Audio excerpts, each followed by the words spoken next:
Now I have connected a voltage. For measuring my voltage, I have connected a voltmeter.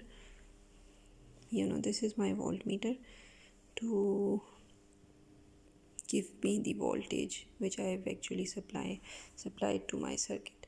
Now there is a set of, you can see, 3 ammeters and 1 voltmeter. This is my voltmeter.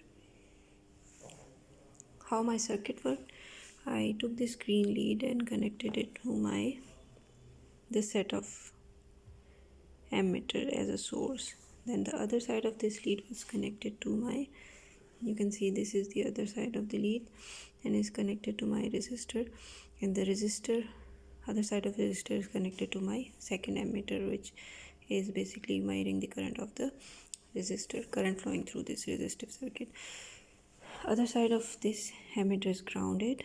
Similarly, inductor is connected to in parallel to my resistor. You can see this is a parallel connection, and one other side of my inductor is, now this is basically a transformer, but I'm using single side winding, or you can say the primary winding of my transformer. And you have been drawing your transformer in your circuit, so you know that it is basically an inductive winding. So I'm using this transformer as a inductor. You can also use any inductor. So other side of this inductor is connected to my third ammeter, which has been used for finding the current of inductor IL. It is basically telling me the current flowing through my inductor. Now make sure that you are supplying AC voltage, so there would be a flow of AC current. So all we have to do is that we will be finding out AC currents and AC voltages. Set scale so that you cannot be confused between the values. I have set my scale to 20 milliamperes AC, 20 milliamperes AC, and this is also 20 milliamperes AC. Now let's take a set of 2 to 3 readings. All I will be doing is that I will be changing my signal type. There are 3 sets of signal types: sine wave, triangular wave, and square wave. I can also change my frequency and amplitude and range or multiplier. So your amplitude, your frequency, and your function type can change the input supply current going towards your resistor and inductor. So let's start with my first set of reading.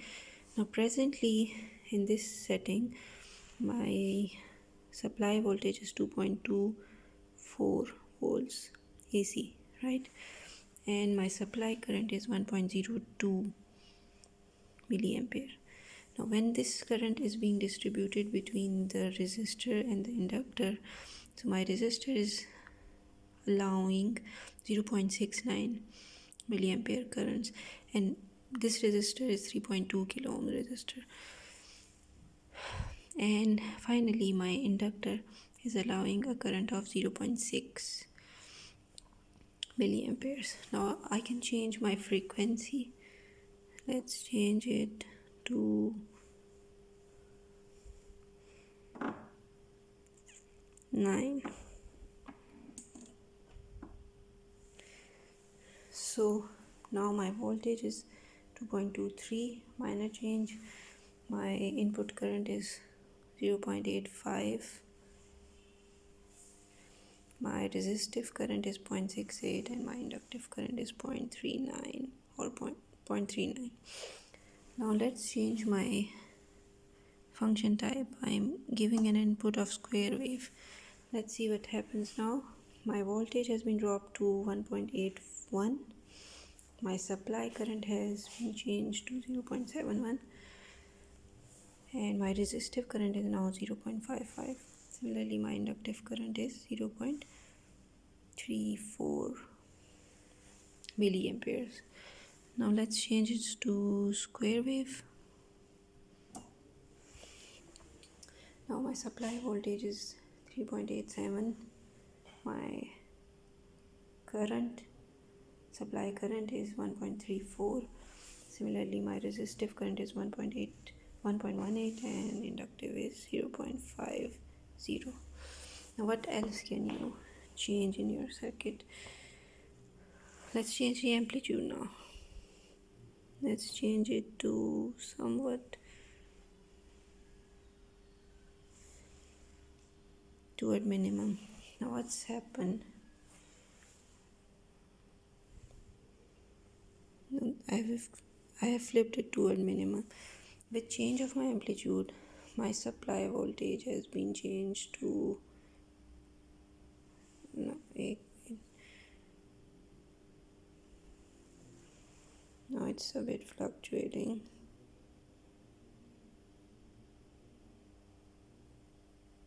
Somewhat between let's take it 1.1151, right? 1.51 or 49, 1.504.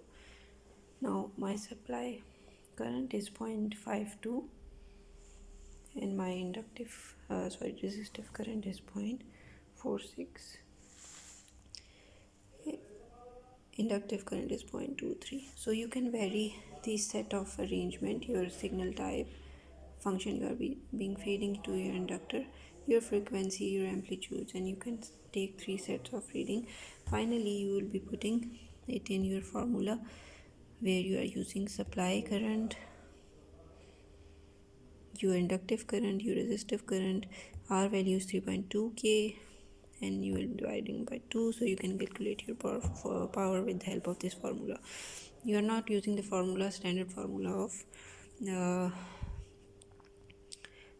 with a phase angle. You don't have the value of phase angle here, right? So in such scenarios, when you don't have phase angle, you can use a 3 voltmeter method or a 3 ammeter method based upon the theory which I will be explaining. So that's it.